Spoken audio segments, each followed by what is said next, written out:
What's up, folks, and welcome to another Growth Talk episode.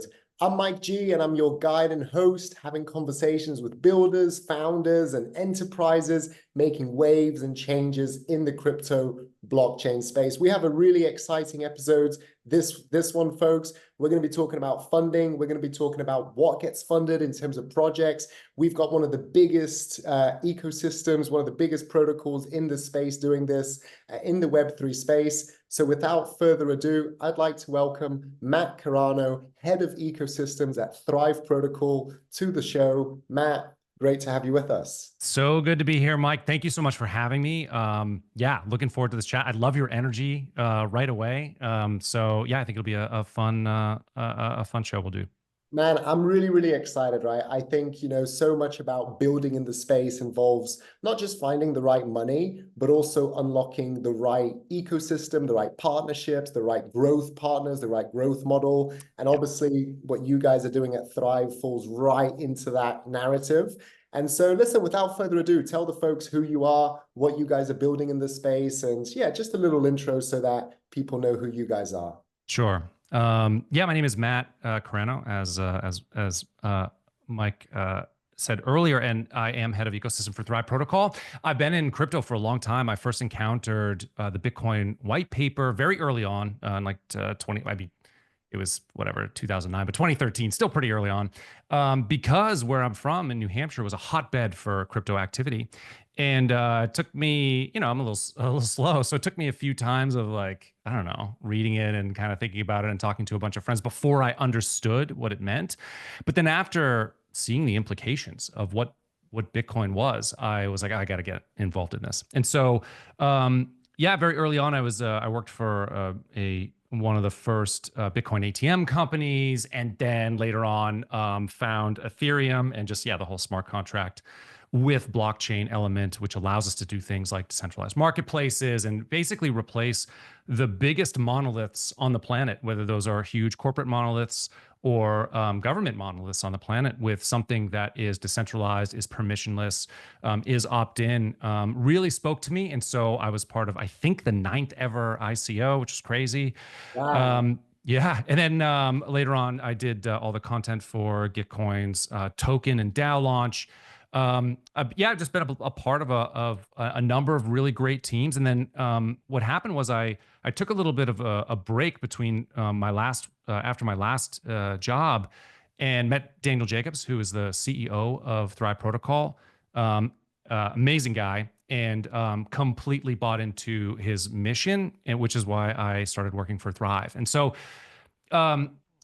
Thrive is like, it's kind of a lot of things, but to simplify it down, there is this thing about crypto where we're really good at proving that something happened. We have consensus mechanisms, we have blockchains, we can see that something happened, but we do a very poor job deciding whether or not that thing was valuable. And I think that's led to a lot of distortion around crypto, not just like distortion in the marketplace and sort of knowing if a token goes up or not, but like also what we value in terms of what we fund, and will it give us the outcome that we want? The outcome that I want is that we have a crypto future, because I think it's better for humanity. It's better for human prosperity and freedom. So I want a crypto future. And typically, crypto has done, a good job funding a lot of fraud and hype. And so Thrive Protocol, what we want to do is do a great job identifying what is valuable and validating that that thing is valuable, and that project is valuable, or that company is valuable, and then making sure that they have the access and the support that they need in order to grow crypto. So, so that's kind of like the 10,000 or 30,000 foot view, but in general, ecosystems partner with us. Ecosystems with a treasury that has an ecosystem fund that they want to use to promote great projects to launch and scale on their chains. They allocate part or all of their ecosystem fund to Thrive. We then go find and fund projects to launch and scale on their chains. And the reason why these ecosystems trust us with this money is, one, we do an excellent job validating value at scale, saying this thing or this group did what they said they were going to do, and it created this type of impact, whether that's TVL or transaction point, whatever it is, whatever the ecosystem values as impact, we validate that it occurred.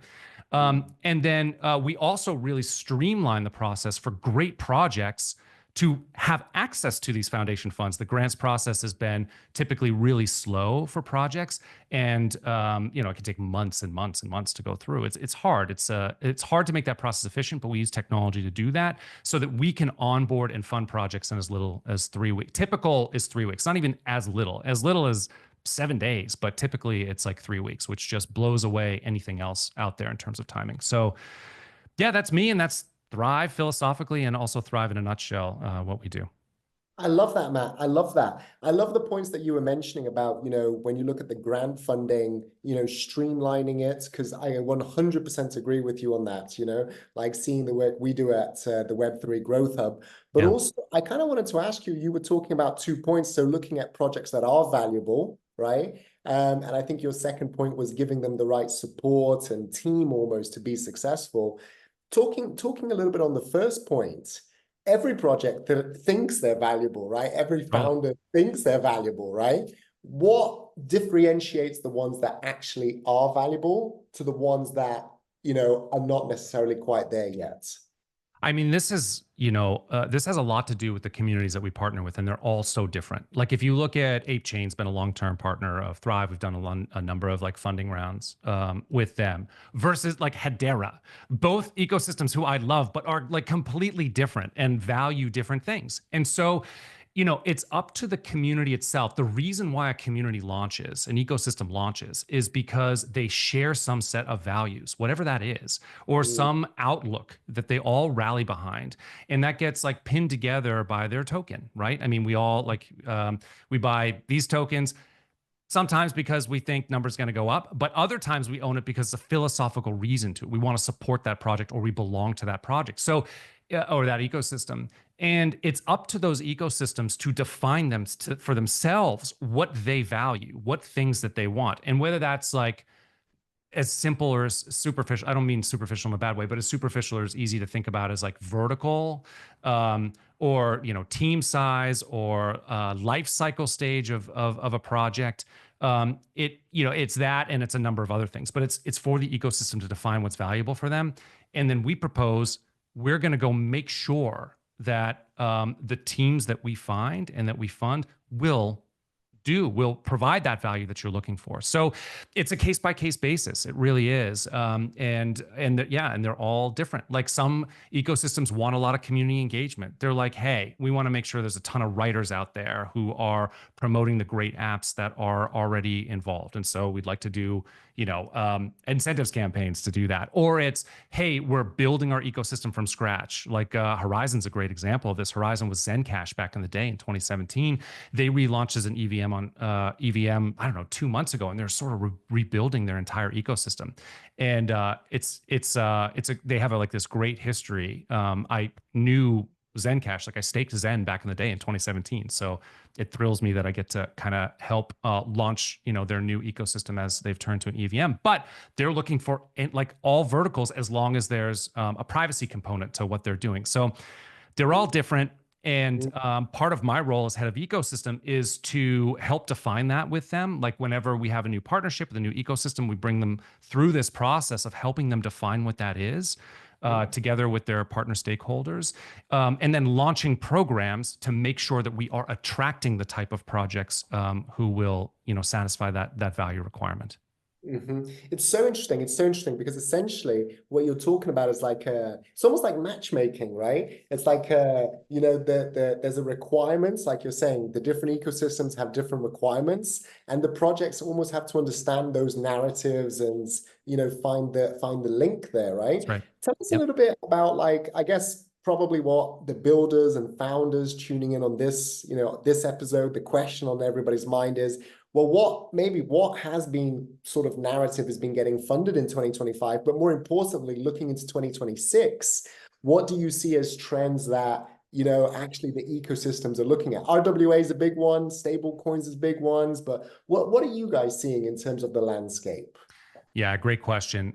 So I think I've talked to over 1,000 projects since like February of this year. It's like crazy. And thematically, what's definitely happening right now, I think the big one is AI and like infusing AI in, of course, right? AI into most things, whether it's making it easier for people to trade or what, like everything. It really kind of can fit into most things. So we are funding a lot of AI. RWA is another great example. Like RWA is such a great like onboarding use case for crypto. I think gaming is as well because Web3 infused in gaming, when done right, just adds so much like extra features, capabilities, et cetera, to the experience of gaming that it's such an easy, like it's such an easy match for onboarding. It's been more challenging because Web2 gaming has had some like bad feelings with tokens. I think because of like a lot of the fraud stuff that had happened before. But anyway, that's an amazing onboard from Web2 to Web3, but so is RWA. Um, I would say, and we have like a completely gaming ecosystem. We have that we partner with. There's and then a number of the other ecosystems that we partner with will fund games. But for sure, RWA, for sure, AI. I mean, DeFi is already popular. The thing that I would just really say to any of the founders out there is like, how are you differentiating yourself in the market? Mm. The reality is like these ecosystems will fund anything, like for the most part, as long as there's utility, whether that's infrastructure or or of course DeFi, RWA, gaming, social fi. It doesn't necessarily matter the vertical. The questions that they're asking are, is it novel? Is it something that we aren't seeing before, that is well positioned in the market, that looks like they're going to gain traction and bring impact to our ecosystem? The key word, you'll hear me say it, or you'll probably hear me say it too many times. You'll be like, drink every time you hear me say impact, and it'll be very messy.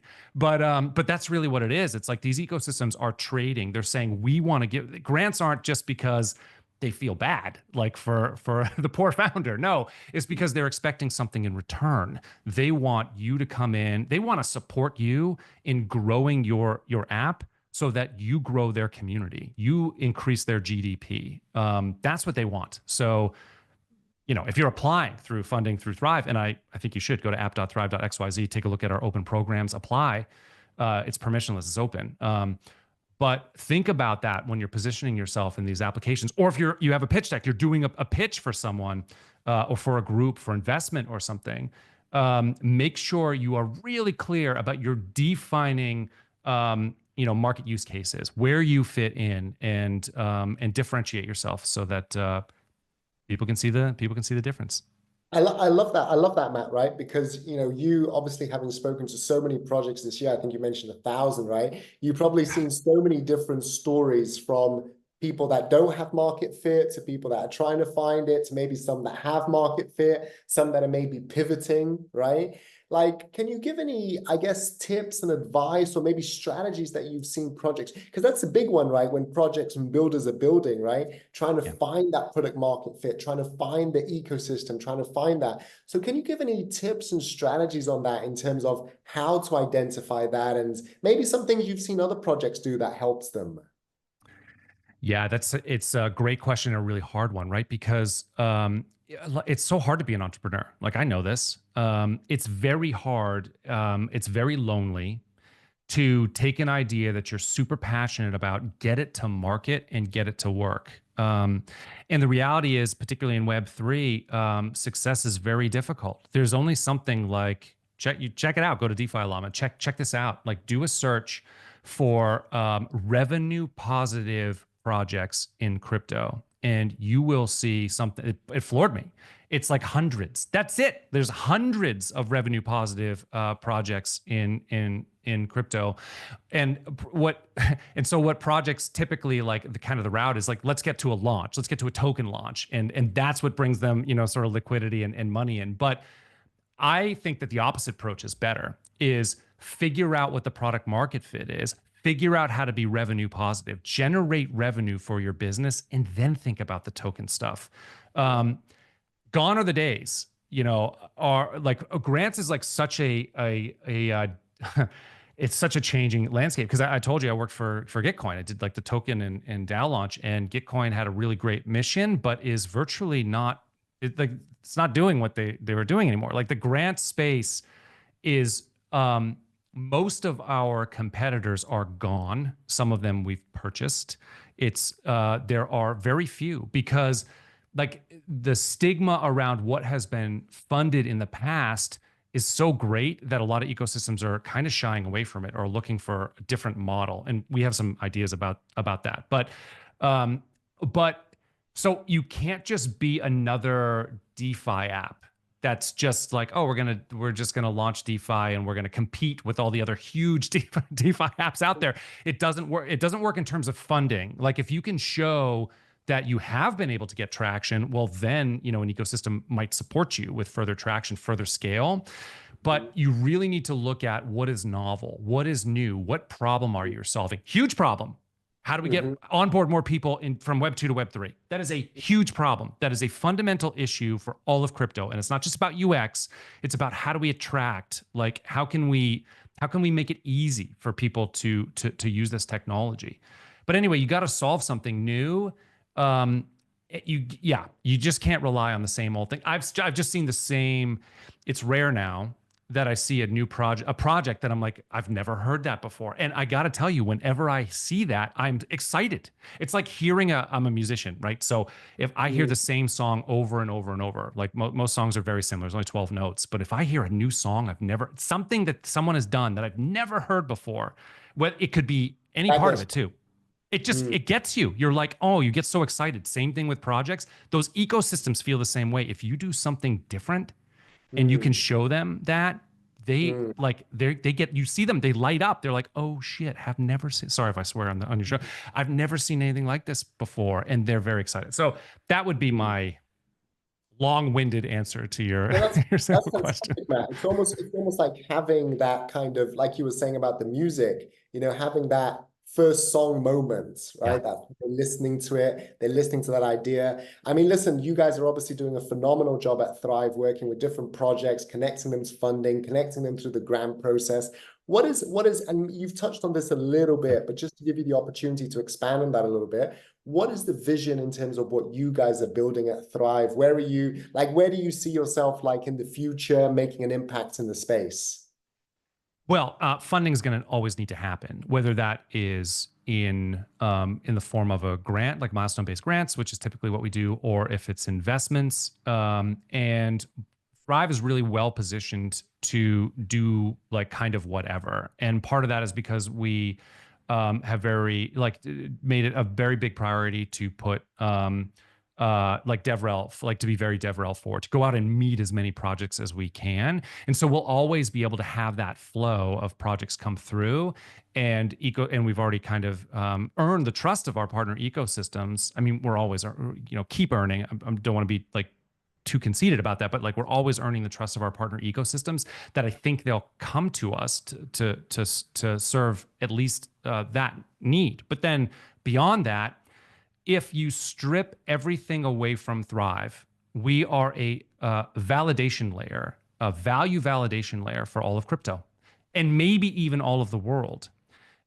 Thrive, which is different than anything else in crypto or maybe even elsewhere, employs a reviewer network who is validating value at scale. It's how we are able to do what we do less expensive than the ecosystems. Like ecosystems can do what we do. Like they can spin up a $2 million ecosystem fund. They can go and solicit a bunch of applications, but they're going to have to read every single one of them, shortlist them, and then once they approve them, deal with all the stuff, milestone validations, all those things. It's a lot of, it's operationally very intense, unless you're like Thrive, which has a decentralized reviewer network that we offload this to. And so the admin to, like the shortlisting process to, or the milestone verification to. And so what if long term we become the value validation layer of all of crypto? And so everybody or every entity goes to us or goes through our reviewer network to make sure that what has been accomplished actually created the impact that it was supposed to. That's really the big idea of Thrive, is let's make sure that interactions in crypto, they did not just that they happened, but that they actually were valuable. That's a big idea. So We might just be a validation network. Who knows? Maybe we decentralize at one point, and then we just have a reviewer network, and then we have a pod that helps with grant management or something. I don't know, but that's the big idea long term. Even just listening to you, Matt, right? The exciting thing about crypto, the exciting thing about Web3 blockchain is that it's a continuous building environment, right? Like we say to people, keep building, right? But there is really that kind of ethos where you're continuously building and you never know how it's going to shape out, right? Listen, on that thought process, looking into 2026, what are some trends that you guys at Thrive, or maybe you personally, that you're quite bullish on? We're seeing a growth of different trends, but what are some things that you're going, actually, I'm really excited to see how this is going to unlock the space. Yeah, I mean, I'm so old. I've been through a number of different cycles at this point, right? So everyone is kind of different. It's kind of different. I think we're I think we're finally doing a better job with UX, like all over the place. Whether it's email logins, kind of abstracting away wallets, which are super cumbersome and crazy to have these like long digits, these long strings of numbers and letters, and that's what we use. Like you can't ever memorize that, or I can't. Maybe some people can. We're doing a lot better with that, and so a lot of the projects, it's not. So it used to be like say last cycle, it was novel for a project to be that. Like that was their identity, is we make onboarding to Web3 easier. Where now it's like, no, most projects are incorporating that idea into their apps already. So I think that's great movement forward for sure. And so that makes me bullish about getting more people using crypto. I know there's going to be new people in crypto because of the ETFs. Like that's just happening. Like Hedera just had their like ETF Yes. approved. Crazy. Yeah. But that's just going to happen. Like people are going to want to diversify into crypto because it's outperformed all markets over the last decade. So they're just going to want to. So that's going to bring more people, more money into crypto. The actual GDP of crypto will continue to rise. It's just going to. So I'm not worried about that. Like crypto will be six. It's a long term thing. Like, but if you have crypto, you're going to be fine. What I am philosophically concerned with is I don't love the narrative of whatever it just being an asset class. Like that's not it. It's a freedom tool. Like that's what I want from crypto. So I'm more bullish that it's easier now to onboard and actually use the products than it ever has been, and that keeps happening every cycle. And as we approach, you know, the bear market probably here pretty soon, I would imagine. Who knows? We might have turned a corner into there. I'll stay bullish, but that stuff doesn't really bother me. You build either way; it doesn't matter. But as like the focus on onboard that's going to become more of a priority too through the bear. It always is, because you're always looking for new users as the token prices suffer. So I'm bullish on that we're making it easier and we're onboarding people for sure. And then the other one, I mentioned earlier, is just, I think gaming is just, I'm an old school game, whatever. I just play on a Switch. Doesn't matter, but I love playing games because it's the perfect, nexus of all fun content, right? They look as good as movies do. The sound as good as any, score does, except you get to participate. And then all of the capabilities that Web3 allows for gaming, whether it's staking and betting or owning or creating your own thing and making money off of it in someone else's world or game. Like there's just so many own your own assets that you can bring from game to game. So many cool things that I'm really bullish on Web3 and gaming going forward. Those would be kind of, I think, the two main things. Gaming is fascinating, isn't it? Because Yeah. I think gaming is such a, if we were going to get a little bit philosophical, Yeah, etc., it's such a study of like human growth in terms of, you look at how kids learn, they learn by playing games, right? And yeah, as the world is becoming more online, you see this boom of gaming, right? Even Netflix, totally. they recently launched, I don't know how well it's going, but beta games. And Yeah, and you notice the projects that implement some style of gamification within their community, they have more engagement, they have more retention, they have more buzz, for sure. they just grow more effectively, right? I mean, listen, Matt, this has been fantastic. You've shared some amazing insights. I mean, bringing it in towards maybe the last one, right? I Yeah. think you have this beautiful opportunity where you talk to a lot of founders. You're obviously working with the foundations as well. I always like to ask the guests towards the end of the show, one of two things. Either your favorite quote could be like your favorite motivational, inspirational quote, or some type of advice, right? Yeah. You could give both, it could be one or the other, but whatever you're happy with. Yeah, for sure. There's so when I was a young lad, I read Seven Habits of Highly Effective People, and the seven or habits are amazing. Like if you could incorporate them, I just yeah. But knowing my capabilities, I was like, if I could only incorporate one, I think I would live a good life. And so my mantra is be proactive. That's the first habit of seven habits of highly effective people. You have to lean into stuff. Whatever, you have to be passionate about something, and you have to lean in and be proactive with it. So that would be my advice. Don't wait. Lean in. Try hard. Be proactive. Be proactive. I love that, man. I love that. And listen, last thing, just before we Yeah. let you go, if people want to connect with you, what's the best way to find you? Yeah, follow Thrive on Twitter at Thrive Protocol. Check out our open funding programs, app.thrive.xyz. And then I'm on Twitter at Matthew Carano. My full name on Twitter is the best way to reach me. And I'm happy if any, project is interested in getting funded through Thrive Protocol, happy if people DM me all the time for this stuff. So happy to help sort of route you to where to go. Matt, you're a true gent. Thank you so much for being on the Thanks, show. Mike. Appreciate it. Guys, thank you for tuning in. This has been Mike G with Growth Talks, and we look forward to seeing you on the next episode. Cheers. Bye for now.